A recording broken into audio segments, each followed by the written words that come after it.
Our economy is based on consumption, and advertising is the arm of creating artificial demand. iPhone 4S. And without that arm, you wouldn't have people aspiring to things that are highly irrational.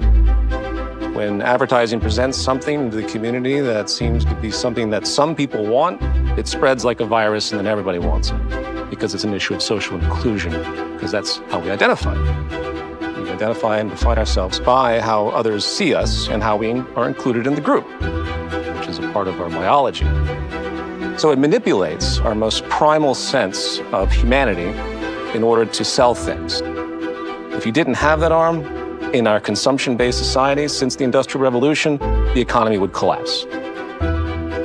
That's a very unique point to make, because when you first start an economy of this nature, like in the agrarian society, you're meeting demand, right? That's the point, and that makes sense. But at some point, this had to change, because when you have such a highly efficient, productive society that we have now, at least in the technical sense of what we can create, you have to have demand created now. That's basically one of the central flaws of market economics or capitalism that has come to fruition today. Not only destroying human psychology, but destroying the environment simultaneously, because you have an insatiable culture that's been literally generated. And then progress, of course, being defined by what we produce. The more you buy, the more you own.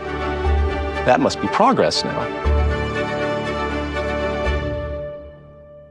It's a kind of cultural violence.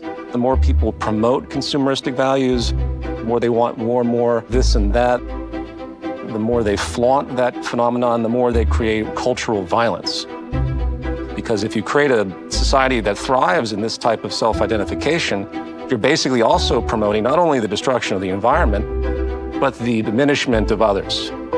Because you're saying that I can afford this, I have the status, and I'm better for that, and this person can't. And we see that, phenomenally amplified today in the modern world. I often wonder what a world would be like without advertising, which would be a world without marketing and markets. And I can tell you it would be far more peaceful and sustainable and amiable and humane than what we see today.